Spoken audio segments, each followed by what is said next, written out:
So I wanted to start with a question I think that you could speak to very well. And this is something I think that many of us on the left, whether you identify as a socialist or not, care about, and that is alienation. So many people in this country are deeply alienated, whether that's alienated from politics, from their jobs, from each other, from society as a whole. So what do you think is the root causes of this sort of alienation, and how do we fight it or overcome it? Well, for the last 40 years, there's been an ever shrinking number of people who stand a reasonable chance of actualizing their dreams in this country. And that hope that we can work and that it can produce something and that we can build connections with people and that we can make our dreams come true, that's what makes us feel we're part of a larger fabric of a society. What has happened particularly over the last 40 years, not that I'm romanticizing American society or capitalism or anything like that before 40 years ago.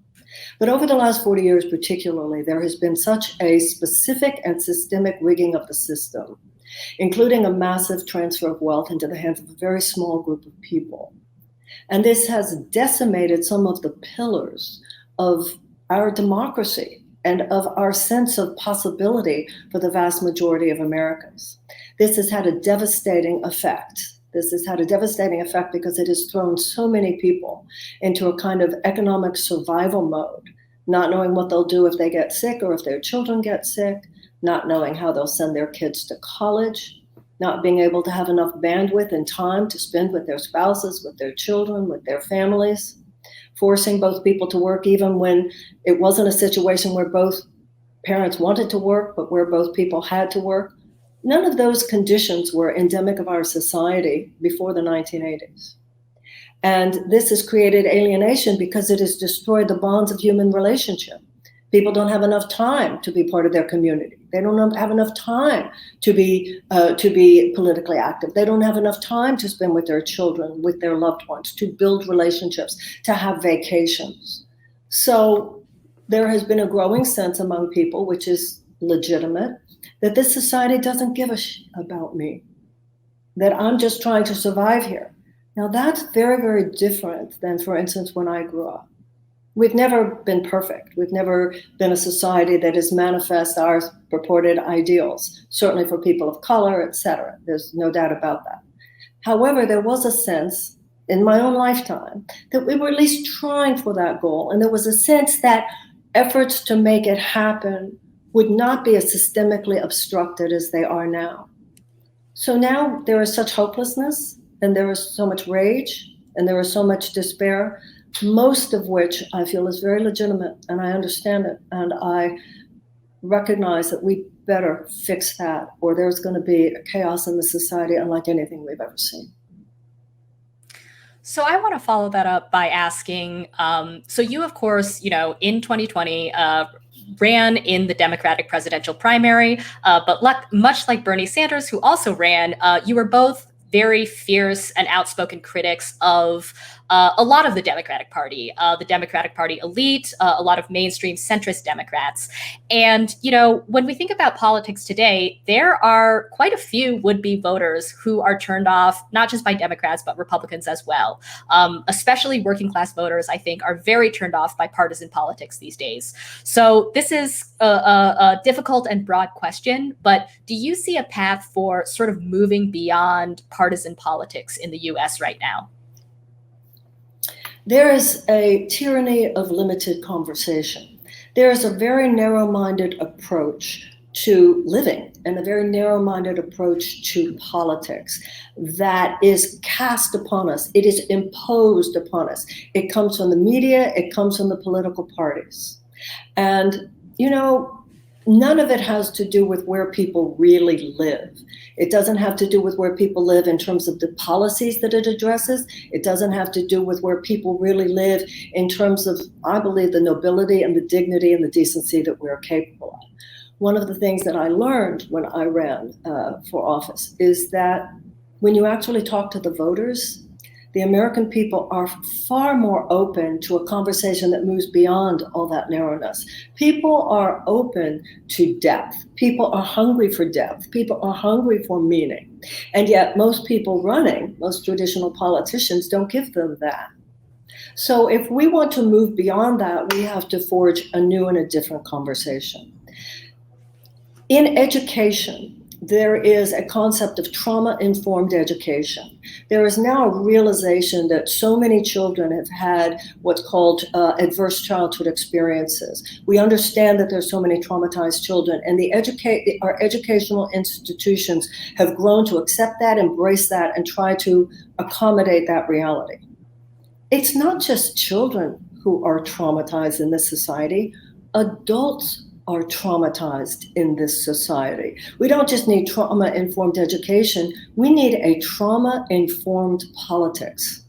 We need a politics that speaks to that alienation that we were talking about. We need a politics that speaks with empathy and soulfulness to the deep pain that people are in, living with chronic economic tension and anxiety every day of their lives, what it has done to them, what it has done to their bodies, what it has done to their relationships. So the partisan conversation is dead. It is meaningless. I know it's everywhere. I know it's ubiquitous, but it contains within it no living spirit. There's a new conversation that is ready to emerge. And I believe, and I feel even more of this having run for president, the people are ready for it. Let's remember, when it comes to politics in America, the people are not the problem. Mm-hmm. The people are not the problem. If you look at poll after poll, where the American people actually come down on issues, we've got 70% of Americans actually want Medicare for all. We have over, I think something like we have a high percentage of Republicans. I don't know exactly what it is. I don't remember, but a high percentage of Republicans. You know, I always remind people, this is a country that in 2000, actually the people elected Al Gore. This is the problem. I have been in too many audiences, including people who were there to listen to a political candidate, who have absolutely convinced me that if people were actually given the real scoop of what's going on, people are not stupid. You speak to their nobility, they'll be noble. You speak to their dignity, they'll be dignified. You speak to their decency, they will be that. We could have this constituency of conscience and consciousness and depth, but our politicians don't speak to that because that's not where they feel the votes are. And we need to simply move on and create a new conversation. I would say I completely agree with that. And, you know, the points that you were making about trauma and alienation, I think ring very true as well. But I suppose my question is, all of that can often feel overwhelming, right? The injustice that we face or that we're confronted with today can often feel insurmountable. And you, of course, continue to be very active politically. I know that recently you've been championing progressive politicians like Nina Turner. You're, of course, also working closely with advocates like Stephen Donziger, who's fighting Chevron. So just for you personally, how how do you decide where and how to dedicate your time and energy? Every cell in the body is assigned. Some cells are assigned to the bones, and some cells are assigned to the pancreas, and some cells are assigned to the heart, some cells are assigned to the blood. Within all natural systems, there is some level of natural intelligence. And just as the cells of the body are assigned to where they can best be of use, I think that we all, in the depth of our being, it's what in the Eastern religions is called dharma, feel called. Some people feel called to science. Some people feel called to the arts. Some people feel called to the healing arts. And I think all of us really do feel called to some level of collective political involvement. We do feel called. We just can't find a way to express that. The answer to your question, quite simply, is that I meditate. I am a woman of faith, and I think that it is worth noting that the left wing almost aversion today to a spiritual conversation, except within very narrow confines, is an aberration. A lot of the abolitionist movement was grounded in the early evangelicals in New Hampshire. Many of the women who were leaders of the women's suffragette movement were Quakers. And Dr. King, of course, was a Baptist preacher. The greatest social justice movements have been born of a consciousness that anything is possible. That's what faith gives you. Faith gives you a visceral sense that, as we all know the line, the moral arc of the universe is long, but it bends towards justice. We are going to get there. We are going to get there. And America, the history of the United States is not that we have never swerved from the angels of our better nature, God knows, between slavery and segregation and institutionalized suppression of women and genocide of Native Americans. Lord knows we've had many, many transgressions against the principles on which we purport to stand. But our history is that over time, we do tend to self-correct. Generations rise up. Generations rise up and they push back at the undemocratic forces. And I believe that as important as it is to identify our problems, this is a time for us to identify with the problem solvers. Identify with, well, the abolitionists did it, and the women's suffragettes did it, and the civil rights movement did it, and damn it, we're going to do it.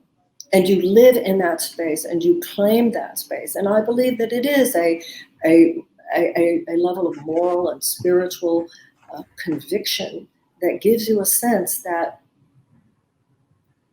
that moral arc does always bend. How long it takes will have to do with how we act and what we make happen. And I know for those of us who are older, you don't necessarily have a sense it's all going to happen in your lifetime, but you're going to have the satisfaction of dying knowing that you did what you could while you were here. And you get to an age where that matters a lot.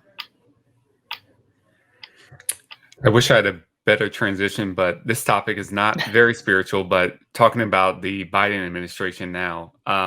So some of the left, in the early days, we might have been a little bit pleasantly surprised at the Biden administration, the willingness to spend big in a way, adopt some of the ideas that leftists have been putting out there. But now the infrastructure bill seems really stalled. It's unclear what kind of big initiatives might come in the future, if any at all. I mean, what's your assessment overall of the Biden administration so far? And what do you think needs to be done going forward in this first term? We were all just so excited that Trump was no longer in the White House. Mm-hmm. And it is to be celebrated that we have interrupted that particular trajectory of neo-fascist authoritarian dictator consciousness in the White House. So we were all very excited about that. Then we were all very excited to see, hey, put FDR's picture over the mantle in the Oval Office, and he talks about FDR. They're talking about going big. And he has done some things on a domestic level, certainly, that we can all be happy about. Lena Khan being appointed to head the FTC, Jonathan Cantor at the DOJ on antitrust, his whole idea that monopolies are a problem and he's going after them. Well, that's really good. There's stuff in his proposed infrastructure bill that any of us can be happy about.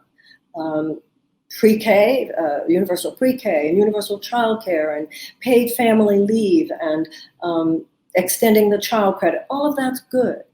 But in that area, as in most every area, even when they're getting it right, my fear is that we're talking too little, too slow, and too late. These are things that should have been done 30 years ago. Things that should have been done 35 years ago. At this point, the situation is so dire for so many millions of people that we need a massive infusion of economic hope and opportunity. We should be talking at least about a $15 an hour minimum wage. We should be talking about Medicare for all. We should be talking about a Green New Deal. We should be talking, and Joe, Joe Biden, sometimes when I say we should be talking about them, sometimes he does talk about them. It's time for us to say to the president, thank you for talking about it. Now, would you please do something about it? Don't just talk to me about how corporate taxes should be raised. Let's see some real action. And then also on the foreign policy level, I find him an extreme disappointment. I'm extremely disappointed at the Yemeni blockade, Saudi Arabians.